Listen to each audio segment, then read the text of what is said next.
This is Sky News. In just a moment, the press preview, a first look at what's on the front pages as they arrive. First, though, our top stories. The Prime Minister has issued a stark assessment of the nation's finances, warning that the autumn budget is going to be painful. Israeli special forces have rescued a hostage from an underground tunnel in Gaza 10 months after he was taken by Hamas during the attacks of October the 7th. Oasis fans are gearing up to grab tickets this weekend after the Gallagher brothers confirmed they're reuniting for a string of UK and Ireland concerts next year.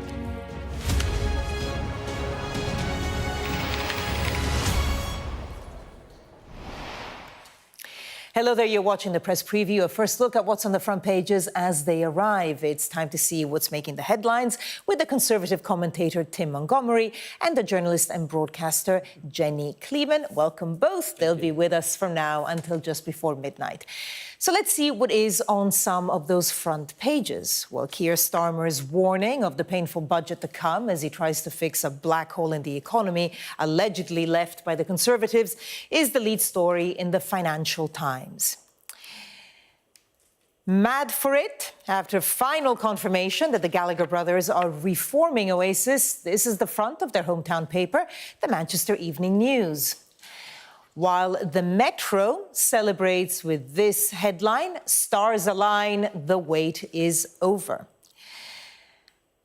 And the Star carries one scientist's prediction that if aliens ever come to Earth, they'll wipe us all out. It's a big if. The Guardian, meanwhile, says Mr. Starmer thinks it's time for the country to turn the corner after Brexit. Which is why, says the Eye, he's gone to Berlin to start building bridges with the EU. The Telegraph says that middle-class families are in line for a major hit on capital gains tax. The Mail says the PM has formally come clean and intends to, quote, soak the middle class. And finally, The Express says charities fear the effect on pensioners who have already lost their winter fuel allowance and that it will create a health emergency. And a reminder that by scanning the QR code that you see on screen during the programme, you can check out the front pages of tomorrow's papers while you watch us. And we are joined tonight by Conservative commentator Tim Montgomery and journalist broadcaster Jenny Kleeman. Thank you both so much for being with us. OK, let's start with the Telegraph there. And the front page, Starmer's tax alert for Middle England. So that was that speech that Keir Starmer gave today in the Rose Garden, not a coincidence, where I think the main word really, Tim, was painful. Yeah, and of course what the battle is really is Labour know they're going to have to make some difficult decisions. What they're trying to do is blame these difficult decisions on their inheritance from the Conservatives. But I think really before the election on programmes such as this, Labour were regularly asked, on the basis of, independent organisations like the Institute for Fiscal Studies, said, well, you kind of know what's coming. And they said, well, don't need to raise taxes. Well, they're now saying that the inheritance is worse than they expected. I don't think there's much evidence for that. What there is evidence for is that since they've come to power, they've been spraying money on public sector unions, on train drivers. And I think the British people would accept that, if we were all in this together to deal with the pain, but there is a sense that you're taking money away from pensioners and you're giving it to people in the public sector unions and train drivers. When people see unfairness, that support for difficult measures begins to break down. And that's the danger for Labour, I think. But Keir Starmer specifically said it would land on people with slightly broader shoulders to handle it. Yes, and there are a few things that you said there about spraying money. There's this £22 billion fiscal black hole, which the OBR and the IFS have agreed there is a black hole. There is a £9 billion of it, which is a political choice on the part of Labour to give these. That's quite a lot. That is quite a lot. But they needed to have a pay rise. We were in a situation where the country was not working, where trains were not running, where various fundamental parts of our society were not working. So that had not been budgeted for, of how to make up for the below inflation levels of pay of these public sector workers. It is true, though, nonetheless, that Labour really unnecessarily boxed themselves in before the election when it was clear to all of us that failing some giant, act of God, however you may look at it, they were going to win and win quite handsomely, that they were just so incredibly cautious with their Ming Vase strategy that they would not say that they were going to raise taxes. They boxed themselves in by ruling out income tax, VAT. I mean, we're saying now it's going to be capital gains tax or private pensions or inheritance tax. That's what everybody's saying. October the 30th. This whole thing today was expectation management. There was very little policy. There was no policy in it. But it was supposed to be a sense of a drastic change in mood. We are not a populist government, Keir Starmer was saying. We are not boosterish Boris Johnson. You will remember the Rose Garden from such incidents as the parties. Or, whenever I see that Rose Garden, I think of Dominic Cummings and that ridiculous press conference that he gave talking about Barnard Castle.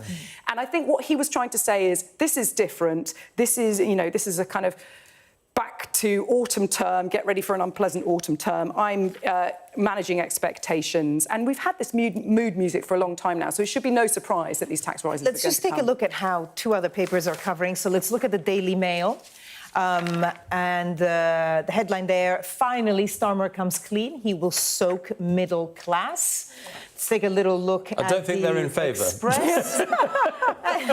The Express, yes, it will be painful for Britain's elderly this winter. I mean, I guess, he uses that word again, painful, that everyone's bringing up, because the money will have to come from somewhere. Yeah, and this idea that you can just levy taxes on the rich and that somehow the rich are separate from the rest of us, the problem is, for example, if you load it on big companies, people don't like big companies, well, they're still going to need to make a profit. So if you put taxes on them, who will pay? It will be the customers of those companies will pay higher prices for those products.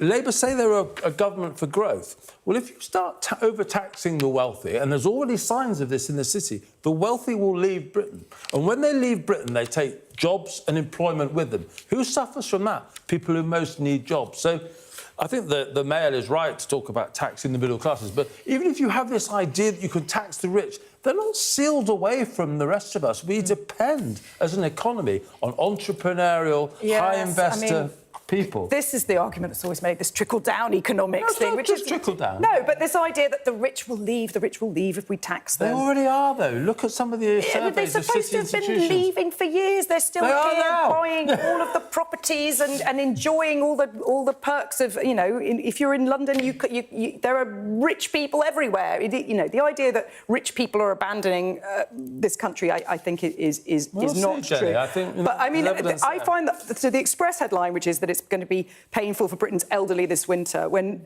the Express says that the elderly are going to have to choose between heating and eating. This is a specifically means-tested thing. There are going to be wealthy older people. I know wealthy older people who have said that they don't need but it's not just wealthy people. There's a lot of people who should, if they didn't have the pride, not to, a lot of people do not apply for the benefits that poorer pensions but if can you're get. choosing between heating 1.5 and million eating, people will lose their winter fuel payment, and by the government's own measure, they can't afford to lose that. And yet, this idea that, that they would, because of their pride, that they would not eat and spend that money on heating, I think that was also a bit fanciful. That's an exaggeration, but they will suffer because of this. Well, I think a lot of the Tory papers here are exaggerating. It's the idea, this is terrible if you're elderly, this is terrible if you're middle class, it's terrible if you're an entrepreneur, it's terrible if you're rich. It's like, So let's go to a non-Tory paper then, and let's take a look. Let's take a look at The Guardian. Slightly different angle.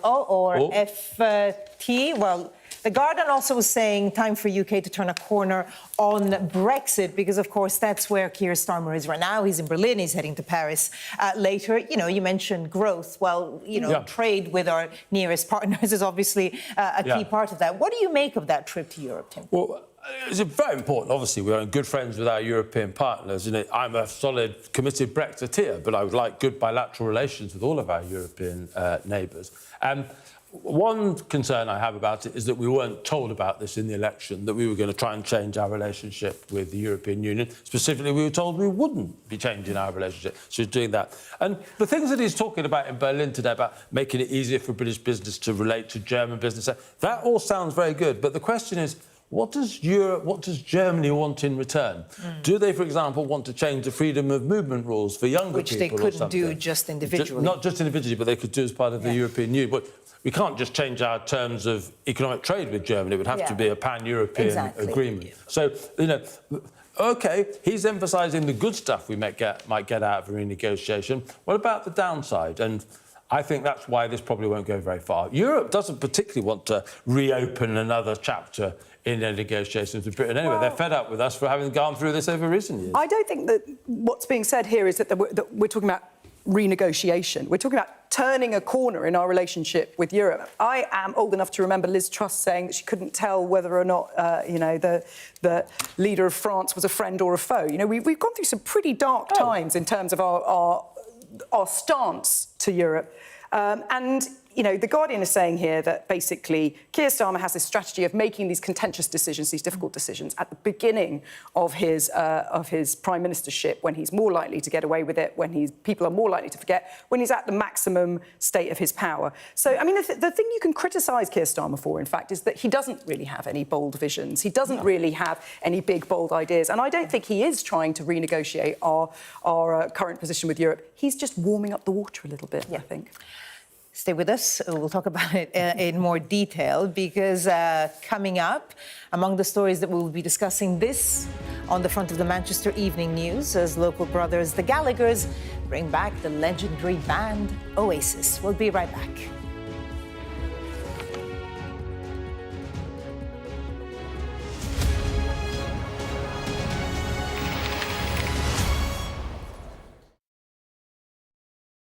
Big question, how young is too young to travel on your own? That's the question that's being asked after the TV presenter Kirsty Allsop revealed she was reported to social services for allowing her 15-year-old son to travel across Europe. I think 16 really, sorry, I beg your pardon, 15 is a little bit too young for two reasons. If you think about all the things that kids can't do under 16, young people can't do under 16, they can't vote, they can't be interviewed by the police by themselves, and yet sort of, you know, it's okay to go across Europe. Now, I'm not one for sort of wrapping young people in cotton wool. I've got 4 kids of my own who all went on gap years during their student years. They went to Vietnam and Cambodia.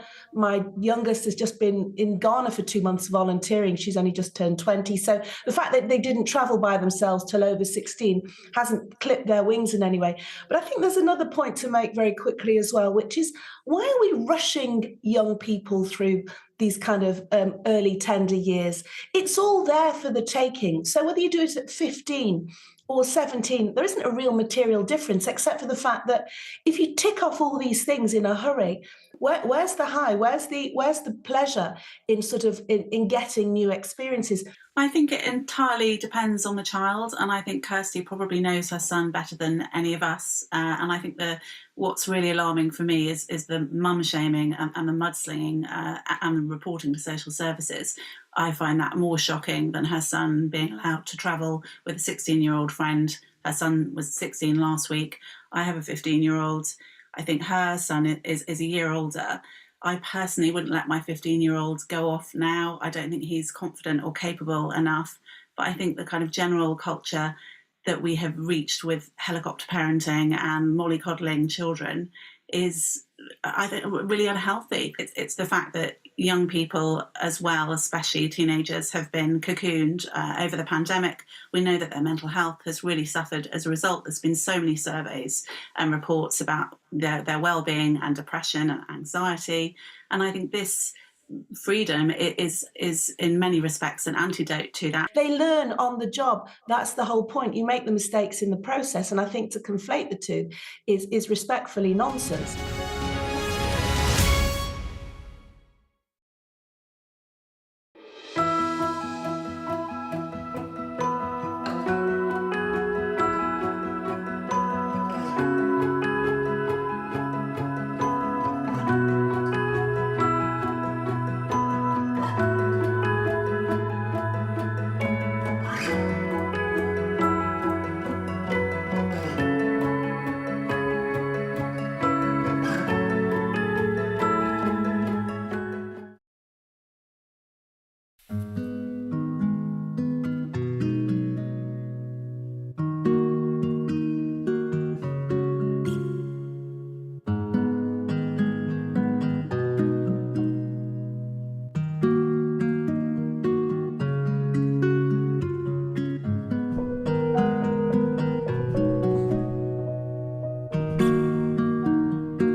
Welcome back. You're watching the press preview with me now, conservative commentator Tim Montgomery and journalist and broadcaster Jenny Kleeman. OK, let's go now to the FT, although it's a story that it's in quite a lot of papers. And it's, I guess, good news coming out of Gaza. We don't often say that. But that's not the one, but the one, here it is. Basically, a hostage has been rescued. Let me give you his name. It's Israeli hostage Qaid Farhan al-Qadi. He's 52 years old. He's now back in Israel itself. He seems to be doing quite well from everything we hear. Jenny, I mean, I suppose it's good news at a time when a lot of people, unfortunately, are losing hope that a lot of these 100-plus hostages are still alive. Yes, there are 108 hostages still in Gaza. I was in Israel about a month ago on a reporting trip, and you cannot overstate how much these hostages are on the minds of everybody there. Every shop you go to, there is a poster in the wall saying, bring them home. Murals on every wall. You get off the plane, and before you even have your passport checked, there are pictures of every hostage tied to the railings of the walkway that you walk down. I think it is very easy for the rest of the world to forget how much, in a country as small as Israel, everybody knows somebody who was killed or who has been taken hostage. There is so much. It is so symbolic as a sign of how poorly Netanyahu is doing. The fact that these 108 hostages are still in there. Now, this man who was released today, and we don't know exactly what happened. There are conflicting reports. There are question marks. There are question marks. So the Israelis are saying it was part of a complex operation in the south of Gaza. Of course they are. But he is a father of 11. He is an Israeli from an Arab Bedouin community, which kind of also should remind the world that Israel is actually a much more diverse place than we think of it from the outside. There are a lot of people who call themselves Israeli. There are a lot of people who were caught up in what happened on October the 7th. There are a lot of people in Gaza whose lives have been completely destroyed as a consequence of what's happened. And as we approach the anniversary of October the 7th, what has been achieved? After this horrific atrocity, terrorist atrocity in Israel, what has been achieved on either side? Less than nothing. Just, it is a disaster, failure of political leadership on all sides, failure of the international community to be able to rein in Netanyahu and to be able to get everybody together to get these poor people released. And a horrific humanitarian toll as well on the people of Gaza. You can completely understand why, going back to those horrible events on the 7th of October, you can understand why the hostages mean so much, because for everyone, this was their sense of security being completely invaded and compromised. They thought that nothing like this could happen, and yet right across the Israel border with Gaza, people were being taken in horrific ways. You can understand why this desire to return the hostages is so great. But I completely agree with Jenny. What a awful... has anything on any front got better over the last year? It's all got worse. It's a tragedy. Still no real on all sign sides, of any it is a tragedy. Political solution or any kind of negotiation. OK, total gear change now. Let's go to the Metro. For a story that certainly captured the imagination here for the past couple of days. The stars align, the wait is over, the brothers have made up after all the fighting in the 90s and since then. And yes, all these concerts. Who's an Oasis fan? OK, good. Yeah, you sound like you really are. I can hear your voice changing completely. It was probably, of the age when these songs were popular. No, I really like live music. I really like guitars. I never liked Oasis. I like more grit. Are you going to talk about your mosh pits live? I like going in the mosh pit, and I like ending up at the front, and I like... It's just not rocky enough. Yeah, there's not enough real, or like true an Iron Maiden, AC/DC, These guys, Black Sabbath. There's a lot of money in live music. So I went to see a lot of live music this summer, like a lot of people do. Tickets are so much more expensive than they were when I was younger, and people are prepared to pay that money. They're talking about the tickets for these concerts being 125, 150 pounds. I'm sure they will be. I'm sure they will be. And they're all to pay for a divorce settlement, exactly. would say. I mean, the idea that they have come together... I read today that they are set to make more money from this tour next year than they made in the entire 90s. Wow. Because that's how much money there is in concerts music. is where the money's made now in music, Let's just pull up isn't it? the Manchester Evening News, because I feel we should have it on a paper review. Yes. Manchester Evening News, their headline, mad for it. Their headline, but it's also on pages 2, 3, 4 and 5. So they're going big on it. You can see why. I'm not the greatest of music fans, but you only have to hear Wonderwall or, look back and I can remember, like, half times in football. It's evocative of a generation. But it's Britpop, it's Cool Britannia, it's that Vanity Fair front page of Liam and Patsy with the Union flag. You're shivering. I just hate that. I was always into American music at that time, and I found all of that just really, Jenny, really you can like both. awful. No, it was just I really, really hated it. I found all of that very, very false. And but yes, it is evocative. Music does have that power. That's what they're relying on. This nostalgic feeling among people who are now old enough to be able to afford to spend £150 on a ticket or to take their children. But, I was speaking to a journalist earlier who'd been at a Liam Gallagher concert and said, actually, there were quite a lot of young people there, and properly young, not just sort of 30, 40, but, like, in their 20s. And then I feel really bad for young people. They need more music and different music and better music, new music. So will this be bigger than Taylor Swift's concerts, do you think? I think they're doing slightly fewer, but it does... I mean, I was reading today that some hotels in Manchester around those times are already charging £800. I mean, it's the same kind of economy around those concerts being brought up, and I'm sure that's what's, Well, it's certainly good for the hotel trade. I was at a reception at the Savoy Hotel last week, and they were putting up their prices by about £500 to £1,000 per night. Because of Taylor Swift? Just because of Taylor Swift, yeah. Extraordinary amounts of money. And people were flying... Because it's so difficult to get tickets in America, Americans were flying over to London, paying these prices at hotels like the Savoy, just so they could get to Taylor Swift. Yeah. Extraordinary. Quite a... There are some people with a lot of money. But do you think that it says something about music that, the peak of rock and roll is still those years rather than now? Can you think of other more current bands? No, there aren't really bands anymore. Yeah. In the age of Spotify, it is very difficult to break through. And the bands that are able to fill these arenas, the ones that I went to see this summer of the bands that I like, are ones who sold lots of albums in the 90s, which was the golden age of people going out and buying albums until digital music made it impossible to make a living that way. So it's really, really hard. In one respect, it's a giant booming industry for these big names, but there is no one coming up to take their place. And, the Rolling Stones are still going, still touring. It's still rolling. Still rolling. Aerosmith just stepped back, I think, a few weeks ago. So, they've also been going. Steven Tyler's voice can't do it anymore. It'll be interesting to see how... I'm sure this amount of money means that they will be able to not fight and smash up guitars and whatever, but it'll be interesting to see what they're like together on stage. Yeah, there's plenty of time for them to fall out before the concert starts. Oh, don't be cynical. There'll be a lot of people trying to get tickets on Saturday. Tim, Jenny, thank you both so much. Stay with us. We'll have more in the next hour.